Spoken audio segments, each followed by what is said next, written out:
श्री कृष्ण जी अर्जुन से कहते हैं स्वर्गलोक है। मैं कल से ही आप लोगों को जोड़ना चाहूंगा, जहां से मैं कल चला था उसके आगे आप लोगों को जोड़ूं।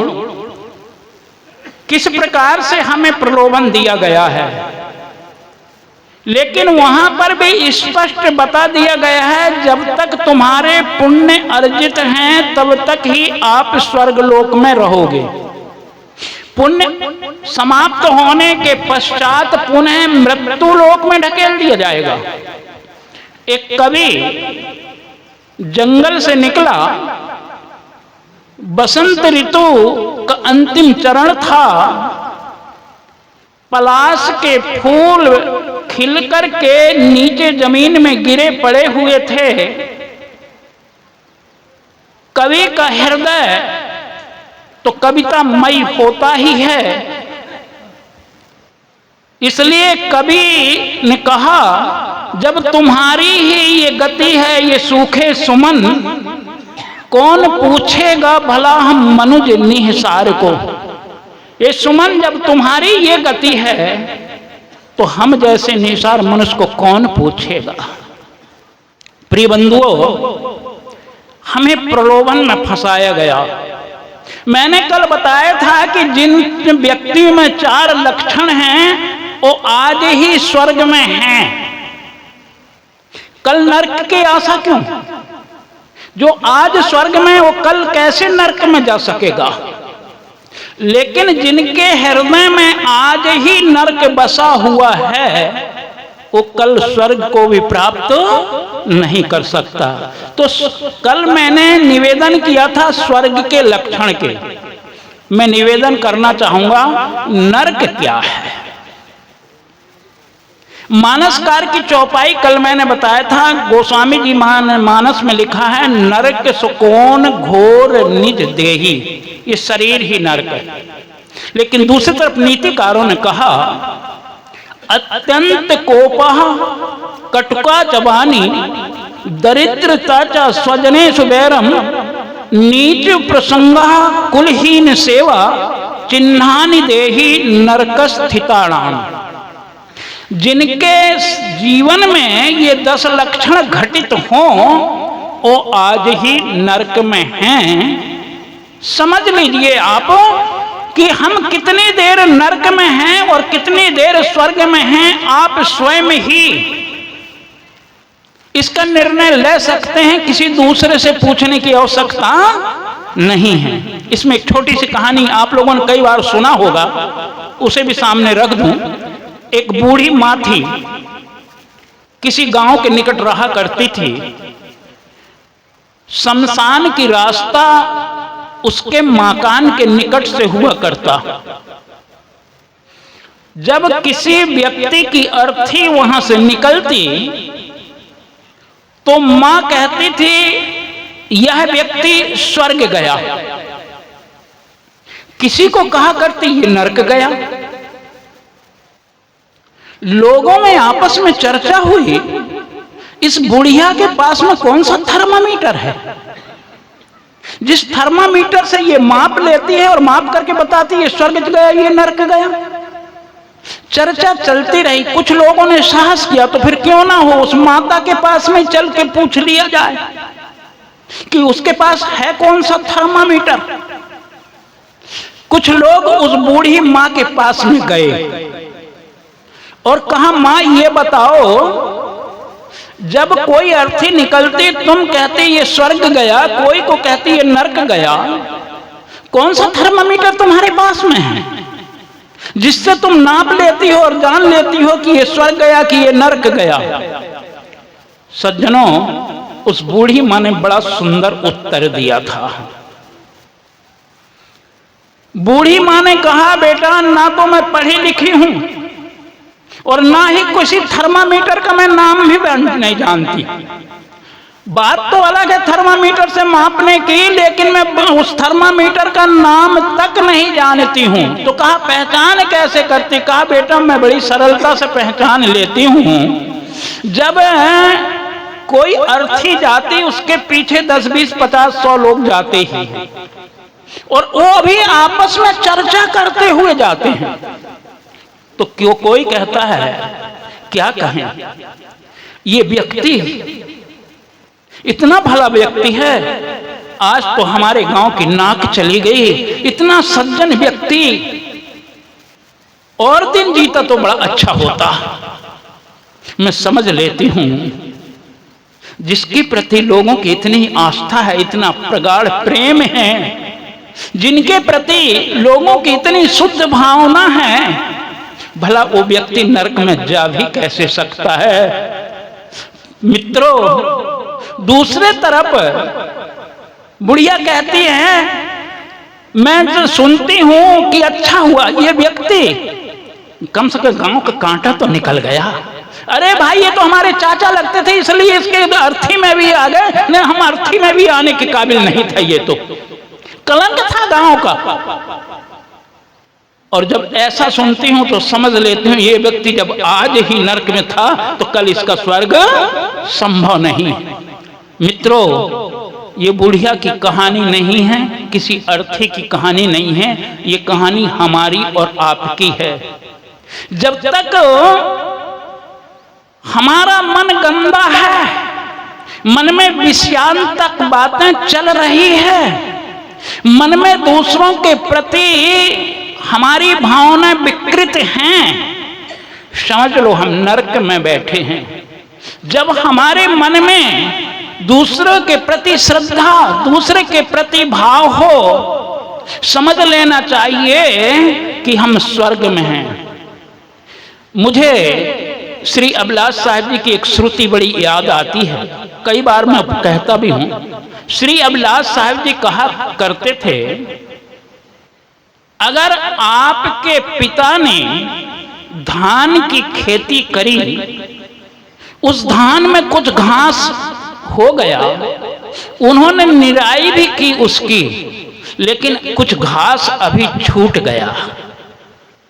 अगर उस घास को श्रद्धा अतिरेक में जाकर के हम ये कहें कि ये धान है, घास है ही नहीं, ये भी हमारी एक मूर्खता होगी। और यदि हम ये कहें कि हमारे पूर्वज बड़े बेवकूफ थे, इतना घास छोड़ दिया, तो हमारी मूर्खता ही जाहिर होगी, उन पूर्वजों की नहीं। ठीक इसी प्रकार करना क्या होगा, उस घास, उस धान में से जो घास बची है, उस घास को हम निकाल के साफ कर दें, यही हमारा कर्तव्य है। प्रिय बंधुओं, सदगुरु कबीर ने 5000 वर्षों की जड़ को हिलाकर के रख दिया है विवेक के कारण से। वेदों की, शास्त्रों की उन्होंने जड़ को हिला दिया। 9 वेद किताब हैं झूठे का बाना। आज हम कहते हैं हमसे बड़े जो महापुरुष थे, क्या उनसे बड़े हो गए जो हम इस प्रकार का व्यवहार करें?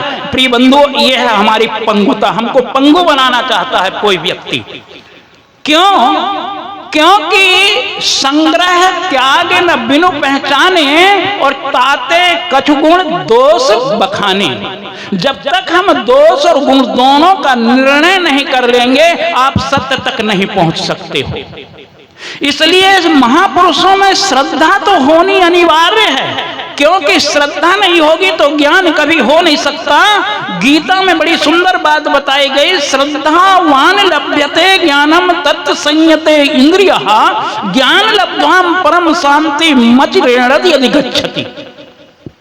इसलिए विवेक का सहारा आपको लेना पड़ेगा, छानबीन आपको करनी पड़ेगी। मानसकार गोस्वामी जी ने ये भी कहा, जड़ चेतन गुण दोषमय विश्व कीन करतार संत हंस गुण गहाई पय परिहरि वारी विकार।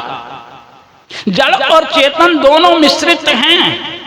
आपको विकार और समझिए साकार दोनों हैं। विवेक करना पड़ेगा। प्राकृति पुरुषम चैव विद्यानादि युवापि गुणांश विकारांश प्राकृति ही संभवा। गुण और दोष दोनों प्राकृति में हैं, लेकिन आपको लेना क्या है? अगर आपको ये छानबीन करने की आप में साहस नहीं है, छानबीन करने के आपका में हिम्मत नहीं है, तो आप सत्य तक नहीं पहुंच सकते हो। और सत्य तक अगर आप नहीं पहुंचते हो तो गीता कहती है आपको शांति की उपलब्धि भी नहीं हो सकती है। एक बड़ा सुंदर वाक्य है गांधी जी का, मित्रों याद आता है, शांति की बड़ी बहन का नाम है क्रांति। जीवन में यदि क्रांति नहीं तो शांति कभी तुम्हें प्राप्त हो सकती नहीं है। इसलिए क्रांति तो करना, लेकिन कौन सी क्रांति करना?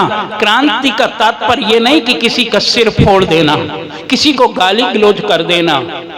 क्रांति का तात्पर्य है यथार्थ बात को समझ लेना, निर्णय की बात को समझ लेना, और निर्णय की बात को समझ करके जहां निर्णय ना हुआ हो उस निर्णय की बात को निर्णय करके अपने हृदय में धारण कर लेना। और हृदय में धारण करेंगे तभी हमारा जीवन का उद्धार होगा। जब तक हम इस प्रकार का विवेक अपने हृदय में नहीं लाएंगे हमारा कल्याण कभी नहीं हो सकता। इसलिए महापुरुषों ने कहा अत्यंत कोपः, जो बात बात में क्रोध करता हो, कटुकाच वाणी, वाणी में जिसके कटुकता हो। सदगुरु कबीर ने कहा मधुर वचन है औषधि, कटुक वचन है तीर। इसलिए वाणी मधुर हो। और मधुर वाणी किसका लक्षण था? देवता का। कल मैंने बताया था 4 लक्षण। मधुरा च वाणी ज्ञान प्रसंगा देवा अर्पणांश्च पितृतर्पणांश्च। तो कटुका च वाणी दरिद्रता चा, जिसके मन में कितना धन क्यों ना हो जाए लेकिन दरिद्र हमेशा उसके मन में दरिद्रता ही बनी रह जाए, ऐसा व्यक्ति भी नरकगामी है। वो सेठ की कहानी आप लोगों ने सुना होगा। मुनीम से पूछा सेठ जी ने, कहा ये बताओ कि मेरे पास में कितना धन है।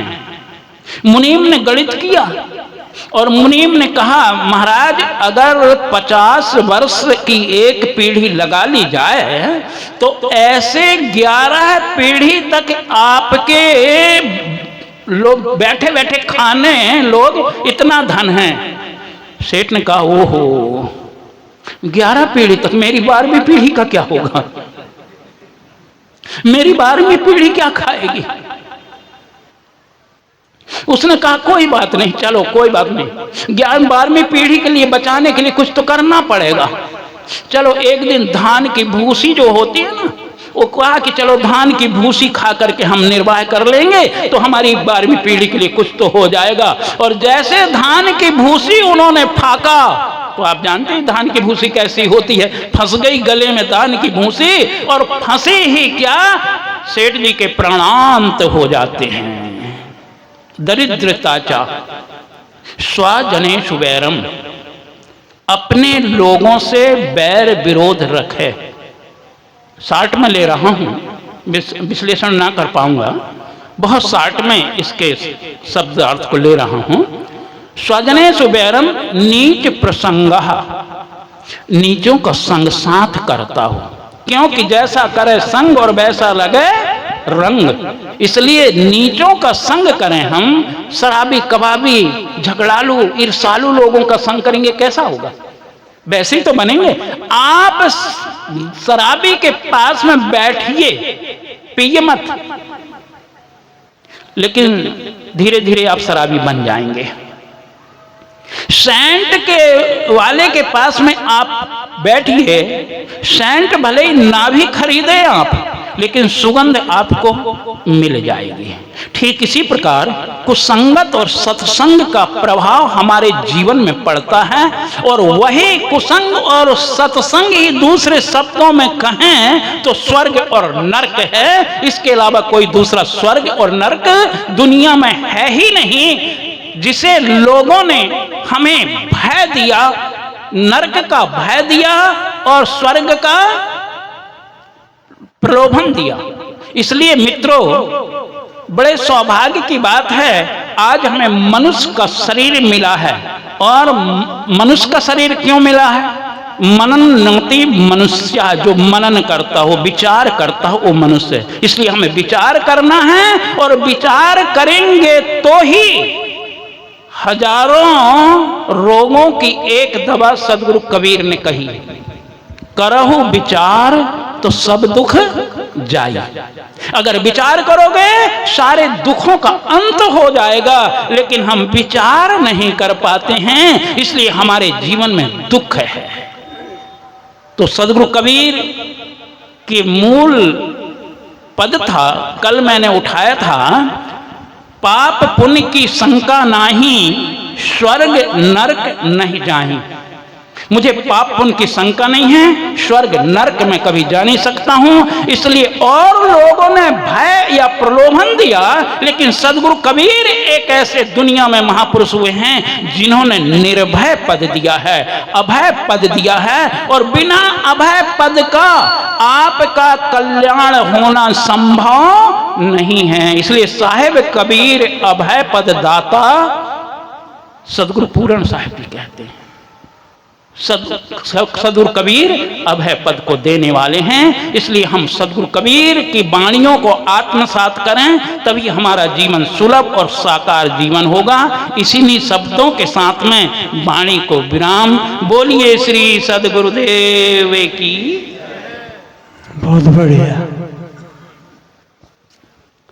देखिए, आप लोगों को एक खुशी की बात बताऊं। टाइम तो अभी अपने लोगों का उठने का है, लेकिन पहले हम श्री उत्तम साहिब जी से विचार सुने। और खुशी की बात एक और बता देता हूँ, ये जितने उठ के गए हैं ना, ये कहीं गए नहीं। ये ऐसा मंदिर है वो जा ही नहीं सकता। जो बाहर सुबह निकल गया उसका तो छोड़ो, उसका भी लौटने का समय हो गया है। मंदिर आना है ना, बुरहानपुर में बाहर कोई रोकने वाला भी नहीं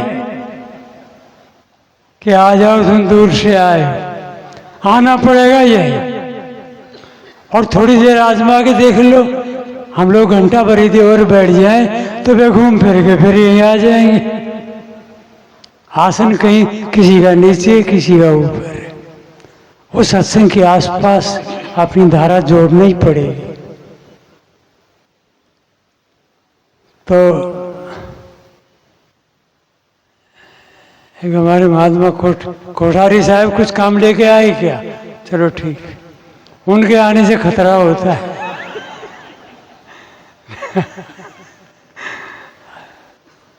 बहुत बड़ा काम संभालते हैं, खुशी की बात है।